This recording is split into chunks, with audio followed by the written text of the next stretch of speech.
Love this podcast? Support it and sponsor today. Simply head to ozcastnetwork.com for details. The Word Docs acknowledge that we meet on the traditional country of the Kaurna people of the Adelaide Plains. We recognise and respect their cultural heritage, beliefs and relationship with this land.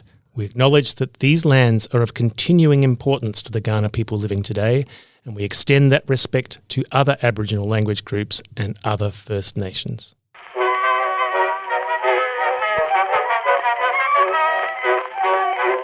Why don't you write when you don't need money, honey? That would certainly make a hit. Welcome to Word Docs. We're glad you're joining us for another week of fun and mayhem. I'm here today with Dr. Alex Vickery-Howe. Hello. And Dr. Sean Williams. Hello. Now, when Alex said hello, then I almost jumped in to pretend to be Alex, but then I couldn't. Could you do an Alex impression? How does it go? Hi, I'm Alex. I was on a train once and... No, that's mean. Do you have any questions this week? Oh, I was just trying to think. The thing about Alex is he actually performs better on the fly, so it's not even a very good dig. Yeah, that's true. I'm trying to think of my Sean Williams impersonation. It would be much more I'm measured. You have to Sean, do a deep meta-transmitters. It would be much more, No, it's a deep kind of radio voice. hello, I'm Sort of- Sean Williams. Hello. Chocolatey smooth. Oh, chocolates. Chocolate lubrication. Oh, if you hear noises, there are chocolates here this week, so you may hear some chocolates. Anyway, I didn't finish the introductions. I'm Dr. Amy Matthews. Yay, Amy. You have a Yay. chocolate. Thanks, Sean. And what we're discussing this week is not chocolate, although we'll probably throw in some references to the chocolate. But we're discussing climate change fiction, or fictions of climate change, or cli-fi, as it is called. This is why we need chocolate. Yeah, For it's good pretty cheer. intense. And chocolate will be gone. So enjoy chocolate while you can, because climate change is coming to kill all the chocolates. This is grim. Better eat up. But do we want to stay grim, Amy? That's No, my we question do not. to you. We do not want to stay We're grim. going to fight the grimness. This is coming about because there's a few confluences here at Flinders around climate and climate activism. So we have in our College of the Humanities, Arts and Social Sciences, almost blanked on the college name. Where do I work? We have Who am I? the Assemblage Centre for Creative Arts, and Yes. I am lucky enough to be Deputy Director of that centre. And one of our themes of research is around climate and the changing climate and the arts.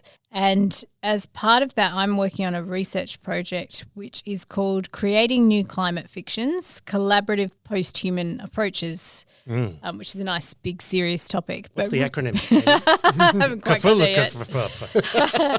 Amy? And so part of that is we're developing these post-human artist laboratories where writers get together and try to experiment with different ideas around climate change. That sounds way more terrifying than I know it is. Yeah, it's really fun, actually. It sounds like a post-human. does. Say it Sounds- again. Post-human artist laboratory. Sounds like we're cloning like Picasso. What we're doing is we're testing different methods to think about collaborative writing practices, anti-capitalist writing practices. That sounds more how to cheerful. think through paradigm shifts on climate. It came about because I'm working with Dr. Rachel Hennessy, who was at the University of Adelaide but is currently at the University of Melbourne, and Dr. Alex Cothran. That's a different Alex, so I'm going to need to say his full name whenever I mention him. It's Alex not, C. Yeah, Alex C. rather than AVH. And we were kind of noting that fictions of climate change have really existed in science fiction, speculative fiction, and had really been dystopian. So it is in literary fiction now as well, but generally the drive has been towards dystopian fiction. Do you guys read sci-fi? Yes. Yes? I guess I'm partially responsible for a bit of dystopian. You are? climate Watchlist fiction. is one of them. So do you find them dystopian?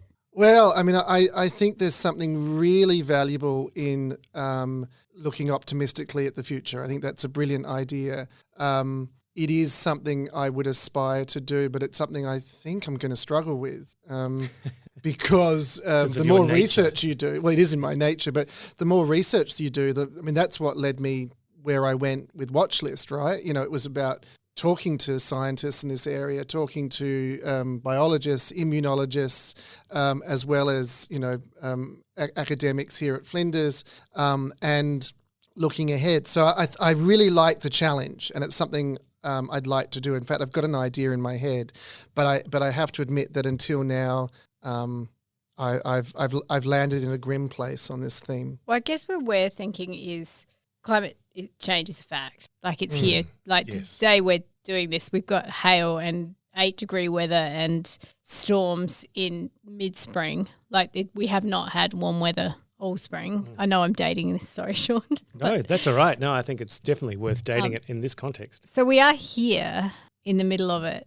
And I guess the question we're circling is, what is literature for, right? So why tell fictions of climate change? Like, what is the point of it? It's interesting then, because that then feeds into, obviously whether you go optimistically or pessimistically. But when I wrote Watch List, I was just so angry that no one was taking it seriously that I just wanted to sort of shout, I suppose. But what was kind of wonderful and disappointing about that whole experience, the wonderful part was that it reviewed really well and people liked it. That was nice. But the really disappointing part is that very few people engaged with the problem. So I was kind of like patted on the back of, well done, you wrote a really nice play. And I'm like, thank you, but I actually had something I wanted to talk about here. And so I think the reason you write this stuff is to try and draw attention to the issue, but it can be quite sort of heartbreaking in a way where you go, look, I've tried to do that. It has been a successful production. It's been a successful print run. But, there were two good reviews that really engaged with it. But I just kind of felt a bit, I gave it my best shot and no one listened. That's kind of how I felt. There was an author named Amitov Ghosh who wrote a book in 2016 called The Great Derangement. And he was talking about how up until then, in mainstream kind of fiction, no one was really dealing with climate change much. And so he was saying that was kind of deranged, that we're not talking about it. But I think things have changed radically since then. Like I do think there's quite a bit out there, and it is predominantly heavy, like pessimistic, dystopian. And we're not really arguing that the future is not going to be difficult or horrible or catastrophic, but we're kind of thinking about what is the point of storytelling about it. Like so throughout history, literature has been seen as entertaining but also educative. You're talking about being provocative, Alex, Yeah, I like think so. provoking conversation. But we found there's this emotion which is referred to a lot when people talk about climate, and it's solastalgia. And it is the emotion of kind of intense anxiety, and you're frozen with the fear of it and despair of it. And so I've got a quote here from a scholar called Schneider Meissen, and it said, the effective responses of many readers suggest that most works of climate fiction are leading readers to associate climate change with intensely negative emotions, which could prove counterproductive to efforts at environmental engagement or persuasion. So it seems like two responses to texts, like when you talk about Watch List, is one is like this overwhelming solastalgia of like, I just want to ignore it. It makes me feel so bad. I feel despair. What's the point? I give up. And then the other one that people talk about is this feeling like going to see the play or read the book feels like you've done something when actually you haven't done anything. That's what I think. I think it's that second one. Oh, I saw it and I had a glass of wine. I'm a good person. I will change nothing about myself. That is, I think, the tendency with a lot of, I suppose I'm talking specifically performance writing, but I think that tendency is very strong and very worrying. And maybe if the collective unconscious existed, then maybe there's an argument that works, but there's no evidence, of course, that exists. Is in that the Jungian. But then what is the role of art? Like, I mean, what are we imagining people will do? Because there is, fiction and plays and film have changed people. Yes. Undoubtedly. But it is kind of naive to think that they get up out of their chair and go, right, I'm changing my whole life, right? Like, what is the role of the art that we create? I guess that's something I'm kind of fixated on. I think the role of art is very broad and very interesting and certainly worth interrogating too. But I think one of the clear roles of art for me is to interrogate situations and ideas that are too big to sort of absorb for most people. Like climate change is so big and enormous and has a scientific aspect and a cultural aspect and a political aspect. So the purpose of art is to kind of not summarize it all, but show ways, or give people ways to enter the cognitive space of these ideas. And I personally feel that the apocalypse is the easiest way I think I agree. And the I agree. least interesting way. Yeah, I agree. And I think that, so in my writing on climate change, I mean, I've done apocalyptic stuff, but I did that early in my career, and I've spent the decades since then trying to find other ways to incorporate climate change into my fiction in ways that I hope help my readers kind of look at it in a different way. And I often think about the ending of James Bradley's Clade, which I think is a wonderful book. That last chapter, which I make my students read, and the last line, which I think goes, "It is always a beginning. It's not an ending, it's a beginning." And I think that's a really powerful way to look at climate change and any kind of cultural rupture, that it may feel like things are ending, but in lots of ways it's also a beginning. And that, I think, comes with a great weight of responsibility once you accept that idea. That's where I think the imagination can come in, right? Like when part of our task is to imagine, is thought experiments about what does this look like? What is possible? How do we live within this? How do we manage this? So we had the lovely, amazing Kat Sparks out to talk to us recently as part of the Assemblage Interlocutors series. And she has this particular way of talking about, what does she call it, the positive future or the positive, what was the phrase, Sean? Oh, I can't remember her exact phrase. But she was talking about how we hit COVID-19, and what she noted was that the world had a global response to something, and it was the first time she had real hope about that the world can climate get its act change together. world. More or less. Yeah. And it's this way of like, unless we can imagine alternative futures, they can't happen. So Wesley Enoch also came out recently and did the Graham F. Smith Peace Foundation lecture with Assemblage, and he was talking about in Indigenous communities there is this idea of calling up the future or singing up the future, that if you don't sing it up, it doesn't come. Like you call it into existence. That's such a powerful idea, isn't it? And I've been thinking about that an awful lot in terms of climate fiction, about what futures are we calling up? Because I think the idea of the apocalypse or the catastrophe or the intensely pessimistic dystopian kind of imaginary calls up, it becomes a groove that you get stuck in. I think it can do, yeah. This is interesting because it kind of goes back to a conversation we've had before about research in the arts. Yep. And what is the value of research and what kind of research we're interested in. And remember we had a conversation and said, we're not so interested in the art form itself, we're interested in the ideas. And I think that on this question of what is art, what is the value of art, etc., what can frustrate me a bit sometimes is we do just pause at the art part and go, what lovely art, and don't always go that extra step and go, what an interesting idea.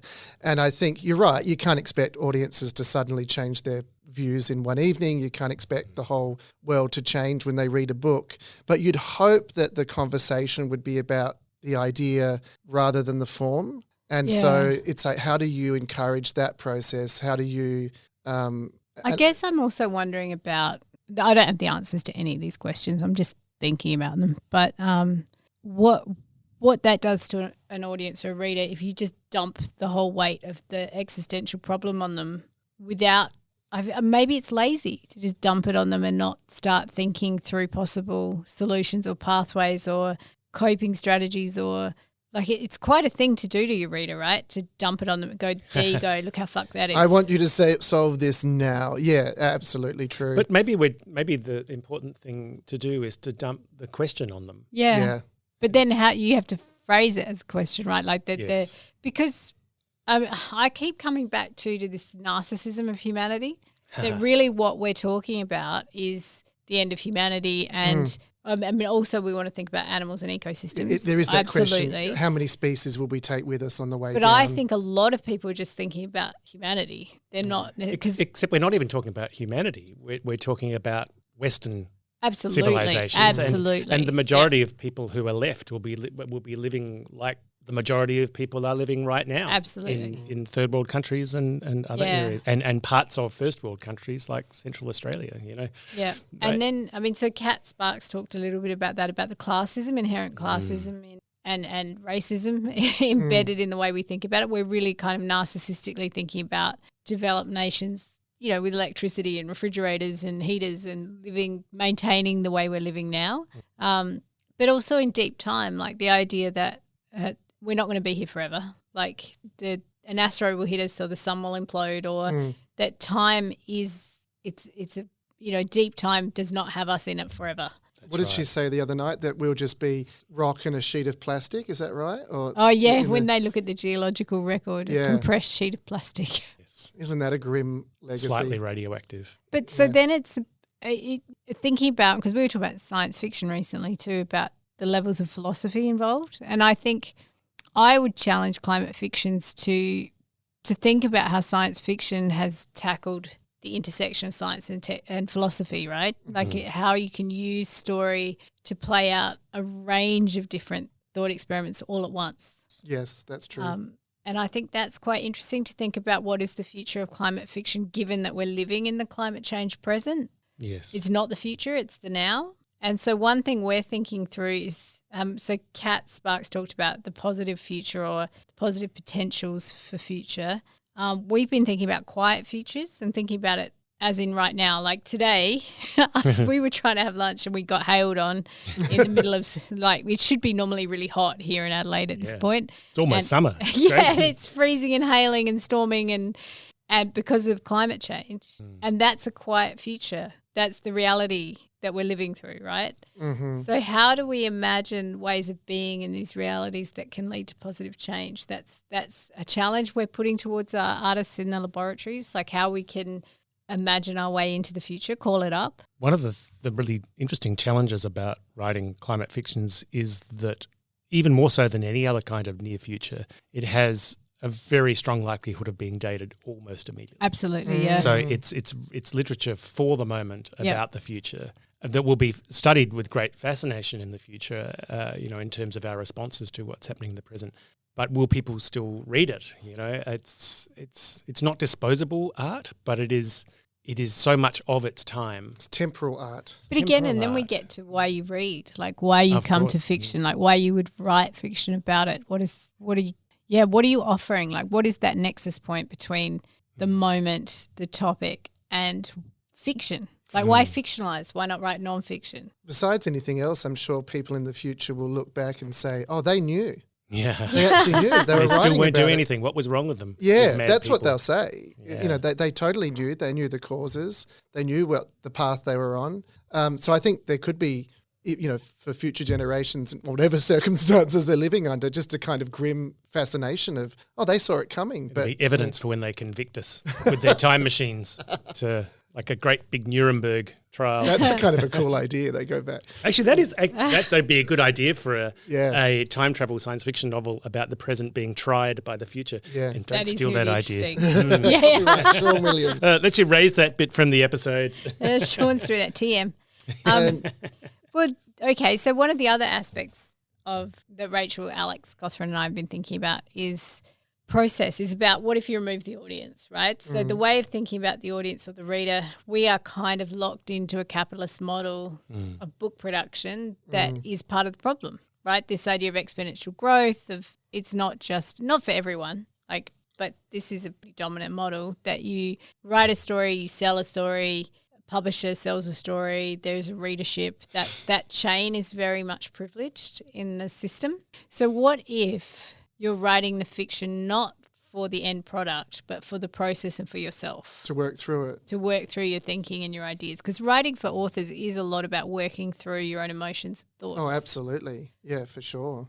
That's what I was doing. I was working through it, and I was working through the hypocrisy around me, because there's a lot of hypocrisy on this issue. Do you find you have hypocrisy on it too? Oh yeah, of course. But I Says think Alex while he judges presses the everybody else. accelerator on his giant 12-cylinder. No, I don't know. No, I'm not that guy. No. But definitely not that I guy. think that the hypocrisy, I feel, this is my vegetarian rant about to blow, but the one of the underlying major causes of climate change is the one we will not talk about, and we won't talk about it because it affects us deeply, and it's a bigger cultural change than we're willing to talk about. And there is hypocrisy around that. What is it, Alex? Tell us. It's live exports, it's water, it's agriculture for farming. Yes. It's if we changed our diet, it would have a greater impact than any kind of I'm going to blame BP or I'm going to blame Shell. Not that I'm defending BP or Shell or any major oil company. But the hypocrisy I think is that we all kind of know that, or I think we all kind of know that, but we won't go there, and that was something I was working through for myself. I saw your play, and that I thought there was a lot of rage in it. A lot of rage in it, yeah, absolutely. I'm overselling that. I think it's kind of comedic, and it's a love story as well. I think the first half is. I felt like the last bit, you've really got a sense of the kind of muscularity of rage. Yeah, and that gets back to your point that you've got to work through these issues and play them out. So one tranche of our project is we had another bit of funding we interviewed a bunch of climate fiction authors. Oh, that's interesting. About well-being and the process of writing. So I'll ask you a question we asked them, which is, how is your relationship with the problem of climate change since you wrote about it? Did it change at all from writing about it? No. I'm still depressed. Is it still depressed? No, I there were a couple of key reviewers who really got that play and wrote beautiful responses, and I thought, okay, I connected with, I felt that connection. People got it, so that was kind of soothing or balming in a way. But then I think there was a lot of response of, oh, great play, fantastic, well done, you. Now let's move on, and that I think, if anything, made me compelled to go, okay, I'm going to come at this issue again, and I'll come at it a different way. Did the actual writing, and you too, Sean, because you have done this too, in the moment of writing, do you feel a little bit better, like you're working through something? Because I wonder if there's a difference between doing the thing, because you're active, you're doing something, and sitting with it before or after. Oh, yeah, the research is depressing and makes me feel like there's no hope at all. But depending on how I'm approaching the idea, and I tried to find a solution that won't make me to kill myself now. So I generally feel better. I don't want my fiction to be completely consolatory, because I'm not sure that's terribly helpful, but I do want it to remind me and my readers that even if our Western civilization collapses, people will still be here. And in the deep time view of things. And the Western civilization is the problem, actually. Exactly, that's right. So maybe it's absolutely a fantastic thing if we collapse. Working through endings is really hard, because working through the ending of when you write any fiction in this area, what is the ending you're going to go to? And people said, well, should characters just, take their own lives? And I went, no, you've got to have something hopeful, and you've got to have some kind of pathway forward, I think. So it's like, how do you have a pathway forward that's not too bright and happy and yellow brick road, but also not so grim that it's soul destroying? But it kind of goes, here's an idea, or here's a thought, here's an image, here's an imagined future that just might make us think a bit differently moving forward. Is you're talking about this sense of what's the point? Let's give up, opt out, kill yourself kind of pessimism. What is it that's fucked? Is it death? What is the thing that leads to that level of despair? Do you know, if I was to ever kill myself over climate change, it would just be purely because I don't want to live in a squalid future and fight with my neighbours for batteries or whatever. Right. Batteries, yeah. It'd be pure self-interest, which is how the world's got to this problem. So I see that solution. That's what Kat was saying, is we don't want to live like people who live in third world poverty. So it's totally classist and awful. Yeah, I mean, I think the thing that actually makes me the most angry is it's weirdly, I haven't said weirdly on this show for a while, I'm saying it again. It's quite weird. It's quite weird. It's not, I mean, yes, absolutely everything Sean just said, but I actually just think it's really indecent and arrogant that we feel we have the right to end not only ourselves, but all these species around us. I think that my greater despair comes from our human superiority complex, that we feel we have the right to destroy other species who are completely innocent in this. We're the only species that destroys our own environment. No one else is Well, doing that. That's not actually I true, think there are Alex. some Who others. else is doing that? Well, there are lots of environmental collapses caused by a species. But So, that's like in usually from ponds our or- intervention, though. No. There are some. But, okay, so here's it. I mean, you could argue cows, but because we farm them. No. But if you look at population models, you'll see how if you have two species in a pond, one will One will- proliferate one until will- there's yeah. a collapse. So I think that kind of thing is a normal part of. But of we've nature accelerated before that we can- on on absolutely. heroin. I Not mean, arguing that at all. and we've done it knowingly, which is a key difference But as well. I think Yeah. another element that's quite interesting is to look to First Nations experiences. That there are many examples around the world of colonised people who have already seen the collapse Yes. of their societies via these invasions Yes. and who are hopeful and trying to hang on to their ways of being and trying to foster futures, call up futures from this point of despair. And so I feel like when you listen to like Rosie Bray-Dotty or our own lovely Natalie Harkin here at Flinders, there are ways to kind of learn, I think, from First Nations experiences of these devastating events of change, going back to a different way of being, maybe. Like, Or at the very least, learning resilience and strength to do what is right. I mean, we in the West are so self-absorbed and lazy and selfish. and systems. So Wesley Enoch was also talking about extractive knowledge, like the Western history of it, like you extract knowledge from something and package it up and process it and sell it, versus a kind of Indigenous knowing that is cooperative, collaborative, and process focused. So one of the things, I was also in a reading group with Professor Stephen Mukey when he was here, which was the post-human reading group, and we worked on a couple of collaborative articles together to try and practice collaboration. One of them is called Saltfish, and it was in the Sydney Review of Books. And we've kind of, the other research groups, I mean, have been kind of learning from that process of collaboration and thinking not about knowledge extraction or that end product of fiction, but the value of the process of kind of thinking through, feeling through together. And so our artist labs are really looking at how to find ways to have these collaborative thinking processes and these collaborative writing processes. So I have no idea where it's going to go, but it's really interesting. And does it have to go anywhere, really? I mean, if that's the just process? That's the process. And it's kind of about how community is one of the answers to the quiet futures, I think. Like one of the ways to combat solastalgia and that inertia caused by despair is through connection to other humans, I think, and the world, and the world beyond, like the natural world. The natural world. This is such a wonderful project for artists in the academy to work on because, as you said earlier, you're separated from the capitalist model, but you're also bringing a creative approach to what could be an academic problem. Yeah, it feels fantastic. very wonderfully messy. Like I feel like it's a really nice chance to kind of play in the mud, so to speak. Yeah. Anyway, Play in the vat of molten chocolate. We've been very, very lucky, I feel, to be surrounded by amazing artists and thinkers and writers working in this space. So Jessica White at UniSA, who we do Cat Sparks visited, Wesley Enoch, name check everyone. Dr. Rachel Hennessy. We have people here at Flinders working in this space, and I feel like it's been a very fertile space to think about using art and writing as a way of thinking through the future.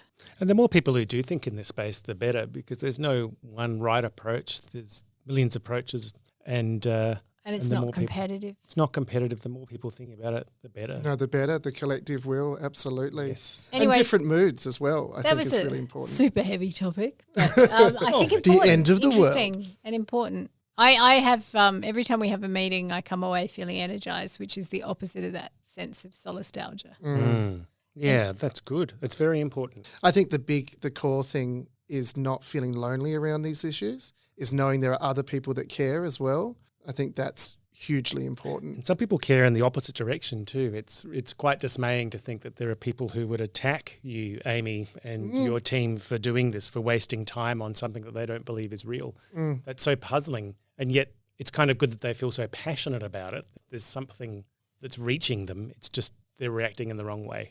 I think they're very afraid. Yeah. I think it's scary. It is. It's totally scary. Anyway, we have not probably done this justice, and we do want to acknowledge that the climate change world doesn't affect us all equally. That race, class, gender, whether you're a colonised nation, where you are in the Pacific, we are all affected completely differently, and we are very aware in this room of our position of privilege on this position. It's a generational. Absolutely. Oh, absolutely generational. There's so many different axes of privilege, and we are aware of them. But thanks for joining us to think about this. We will touch base on where it goes over the next few months, but I'd like to thank you both for being here. Oh, thank you, Amy, for inviting us into this amazing space. I thought I was locked in this room. What are you talking about? You are. You are. We just come and visit you and feed you a haunch of pumpkin meat or whatever it is. Hey, what? Well, I was about to say a haunch of meat, but but he's you're a a veggie. vegetarian. Oh, okay. That's why some pumpkin chocolate. meat. My Alex. pumpkin meat. Oh, my God. Oh, wow. Would you eat? No. Well, a pumpkin. Artificial food will be a conversation. Oh, maybe we'll have another long day. conversation. Yeah. Yeah, absolutely. Oof. But And my until answer is I then- don't know. Until then, happy writing. Happy writing. Happy futures, everybody. Oh, that's nice. Why don't you write when you don't need money? All your notes sound alike too much. All of them start with I love you, honey, but they end with the same old touch. Just for a change, send a nice loving letter and cut out that please remit. Why don't you write when you don't need money, honey? That would certainly make a hit. Record. We Hello? are recording. Hello. Just making sure that's working. All right, Hello, so I'm hello. hosting, right? Hello, hello. Hello. Hello? Hello? Hello. Ready? Yep. No. Yep. Yep. No, wait. Now. Hello. Hello? Hello. Hello? Okay. All right. Hang on. Those There's voices down the corridor. Yeah, Did we close the door? yeah. Okay. Hopefully no alarms will go off this time. Oh, I thought I heard the ocean. Well, I'm clearly going mad, so. Okay, are we ready? Yes, we are. So are you hosting this one? I'm hosting this one, and are there crickets on still? No, do you want the crickets on? Fit climate change, maybe. Or that fits climate great. fiction. Love this podcast? Support it and sponsor today. Simply head to ozcastnetwork.com for details.